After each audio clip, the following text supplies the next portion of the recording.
Un saludo y bienvenida para todos. El día de hoy vamos a hablar de un tema muy interesante que es la conciliación en materia penal.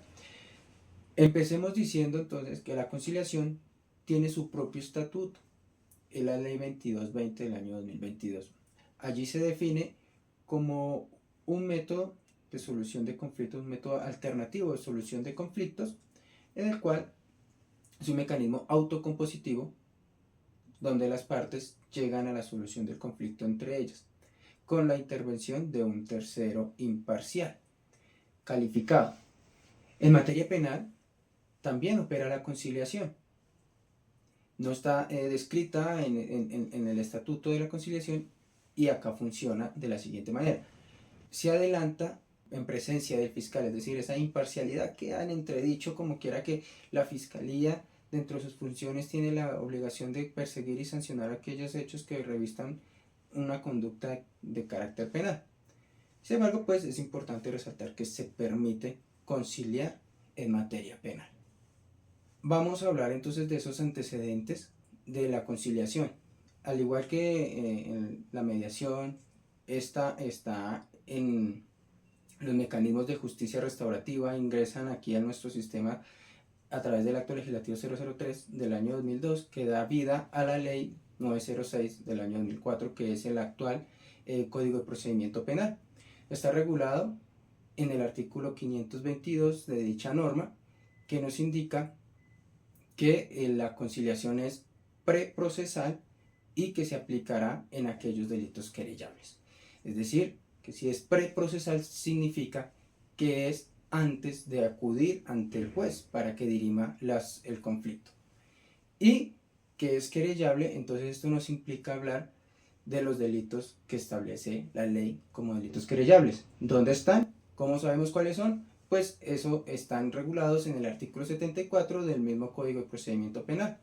Este artículo 74 nos dice en su primer inciso que serán querellables todos aquellos delitos de los cuales no hay pena privativa de la libertad, es decir, solamente hay multa, salvo unas excepciones que allí se regulan. Son aproximadamente 12 delitos que no son conciliables pese a que son querellables y algunos están relacionados con temas de corrupción. En el numeral segundo de ese artículo 74 del Código de Procedimiento Penal se describen aproximadamente 34 conductas penales que son querellables, que tienen pena y que pueden ser entonces conciliables. Muchos de ellas son algunos tipos de lesiones personales, las injurias, las calumnias, el hurto simple, es importante resaltar que es el hurto simple, con una cuantía no superior a 150 salarios mínimos legales mensuales vigentes, la estafa, la invasión de tierras también, estos como delitos que traen pena. Asimismo también está un delito que no tiene pena, pues sería la suplantación personal, que sería también un delito querellable. Un ejemplo de estafa que sea querellable: una persona le vende a otra un inmueble a 20 millones de pesos. Cuando el comprador va a ir a tomar posesión de ese inmueble, se percata que allá vive ya otra persona y esta persona le exhibe unos documentos que acreditan su propiedad o su tenencia y pues obviamente no le deja tomar posesión. ¿Qué hace este comprador? Intenta llamar a su vendedor, a ubicarlo y decirle: venga, usted me está vendiendo algo que ya tiene dueño. Este nunca le contesta, así que este comprador decide acudir ante la fiscalía y poner de conocimiento este hecho constitutivo pues de una estafa. Se resalta que la fiscalía tiene también un propio manual de justicia restaurativa donde también se desarrolla el tema de la conciliación. ¿Cuál es el trámite para adelantar la conciliación en materia penal? Lo primero, como indicamos, es que se trate de un delito querellable. Al tratarse de un delito querellable, tenemos que hacer un paréntesis cortico y decir que la querella es un derecho que tiene una persona que tiene o que ve afectado un bien jurídico.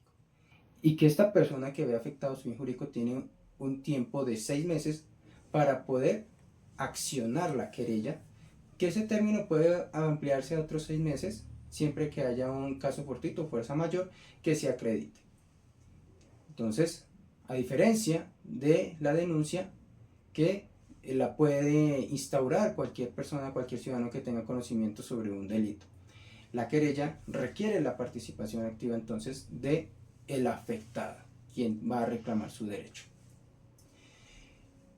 Interpuesta la querella, la Fiscalía debe convocar a las partes a una conciliación. Y el desarrollo de esa conciliación, tanto el querellante como el querellado, en este caso pues que sería el victimario, van a exponer unas fórmulas de arreglo. Empezará entonces en la Fiscalía teniendo un lugar acondicionado para el desarrollo de la conciliación, explicar en qué consiste la conciliación como un método autocompositivo en el que las partes llegan a la solución del conflicto. Es decir, que aquí la Fiscalía traslada el conflicto a las partes para que ellas activamente busquen la solución. El querellante va a plantear los hechos y a hacer la pretensión. El querellado va a exponer sus razones, podrá aceptar entonces esa fórmula de arreglo o proponer otras que pues van a entrar en discusión.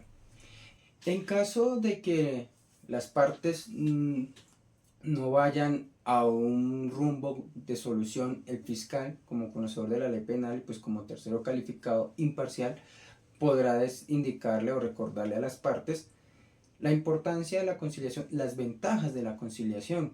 Pues, van a obtener una justicia pronta, va a solucionar el conflicto de raíz entre las partes y van a evitar el desarrollo de un juicio en el cual pues van a exponerse a una verdad procesal. Llegado el caso de que las partes logren una conciliación, se va a elevar un acta o levantar un acta de conciliación que pues dará por terminado el proceso. En algún evento se va a precluir y en otro se va a archivar. Ese acta pues prestará mérito ejecutivo, es decir que pues deberá satisfacer algunas obligaciones concretas. También es importante en la conciliación no se requiere de un abogado, y si estos hacen presencia en la audiencia de conciliación, la Fiscalía pues les va a recordar que el rol de los abogados pues será defender los intereses de cada una de sus partes. Sin embargo, quienes llegan a la solución del conflicto son las partes, no los abogados. Retomando el ejemplo de la estafa, las partes en ese conflicto comprador y vendedor llegan allá a la audiencia de conciliación porque el comprador interpuso la querella en términos, la Fiscalía convoca para conciliar, el comprador expone el caso y dice yo quiero que usted me devuelva los 20 millones de pesos. El vendedor dice yo no tengo ese dinero, pero es que resulta que yo sí era el dueño de ese inmueble, me lo habían vendido, lo dejé abandonado y pues lastimosamente perdió el derecho de dominio que tenía sobre este y nunca se percató de él.